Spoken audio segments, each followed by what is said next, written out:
I want to talk about the perfect spot for a water hole. I'm a big advocate for water hole hunting.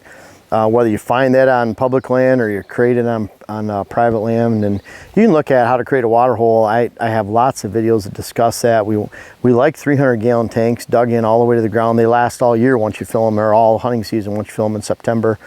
I want to have a critter stick so the critters can get it out, and I want to locate it by a bow stand. And so a lot of those are, you know, just basics of where a water hole should go. But I want you to think about, for the best location and understanding why you would put a water hole in one spot and another. So I want you to think about the security of that water hole. I'll give you the example of this right here. And I want it in security as it relates to risk level for deer that are actually hitting that attraction. Think about this location right here. This is a beautiful little hunting plot. We have an apple tree right above Dylan right here. We've gotten rid of some shade producing trees. We're gonna get rid of this tree right down here. We're gonna get rid of that cherry and all that garbage there, so this is wide open here. We're gonna get rid of the tree that's right over here, the trail camera's on, our reveal over there. We got rid of a big cedar that was over there. So what we're trying to do is get a lot of sunlight down here so we can have a good food plot. It's a very secure area. This is a hunting plot. We have a redneck right up here. They actually killed 2 bucks out of that. So we've killed 2 bucks out of that redneck. It's not a bad spot. But that redneck can go someplace else we get more use out of. Somewhere closer to the house, somewhere we can hunt with gun for a lot of the time too, and bow. So we're gonna choose to move that out. And then on that red cedar, it's the perfect amount of cover to put a tree stand on, where we can actually see, because we can get it closer to the plot, we'll be able to see this entire plot for gun, bow. We'll just be able to get a lot more visibility, where that redneck's going into a perfect spot behind a brush pile in another location about a half mile from here. So we're really combining 2 good stand locations, just changing them up a little bit. Bottom line, this is a perfect area for a little hunting plot. Bucks sometimes cruise through here during the middle of the day, but even then, a lot of times it's first thing in the morning or that last 45 minutes, an hour of daylight right before dark. So pretty secure.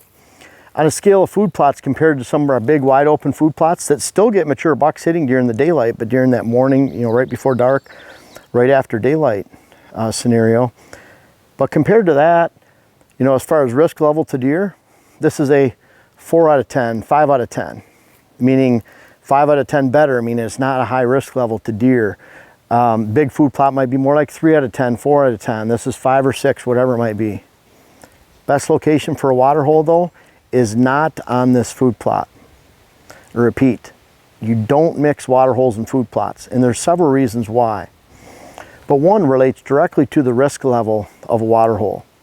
Risk level of the water level, the risk associated with that is extremely low when it comes to deer. At 8 out of 10, 10 out of 10, 9 out of 10 for being good, meaning it's a good place to go, it's a safe place to go.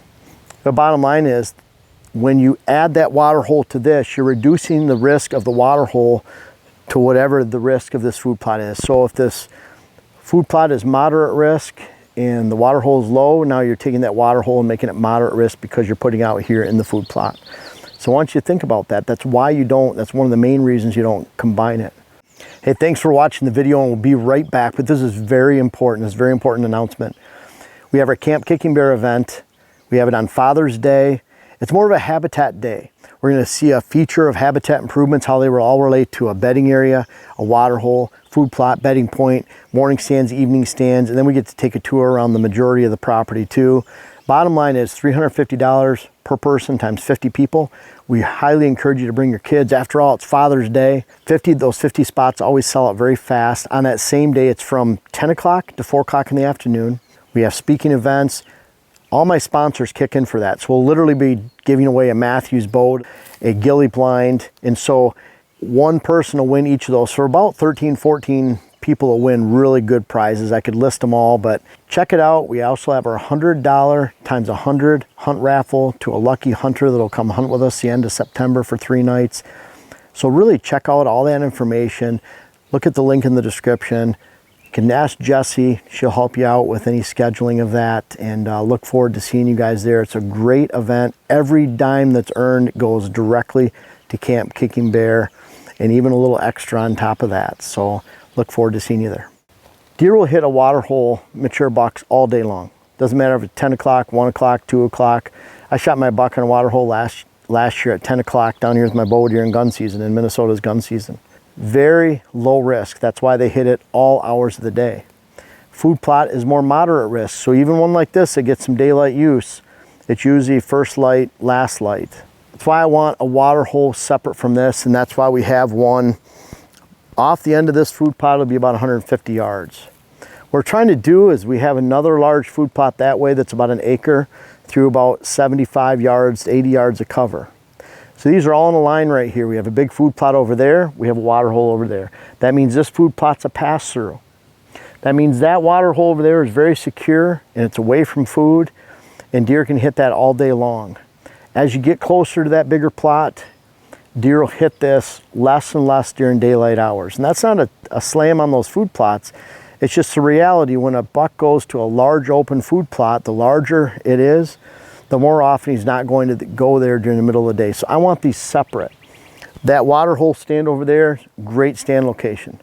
This pass-through food plot right here, great stand location. Like if I had 3 hours to sit in the afternoon, maybe I'd come sit on this food plot, because I know the closer it gets to dark, I have a really good chance of a nice buck going through here to get to that big food source just right over there. Water hole if I want to sit all day, or if I want a great morning hunt, maybe I want to come out and sit for 5 hours in the afternoon, I'd probably sit on that water hole because I have more hours where I could see a mature buck than that last hour, hour and a half on this food plot right here. I hope that makes sense on why we'd have two separate. They're two separate stand locations. A lot of times, depending where they're at, they're two separate wind directions that you can get too. So I also like, we create bedding areas on the downwind side of these food plots. We know there's big bedding right here. We've already cut that in a couple years ago. That water hole there, there's bedding area about 150 yards past it. So 300 yards later on a point, we have a big bedding area.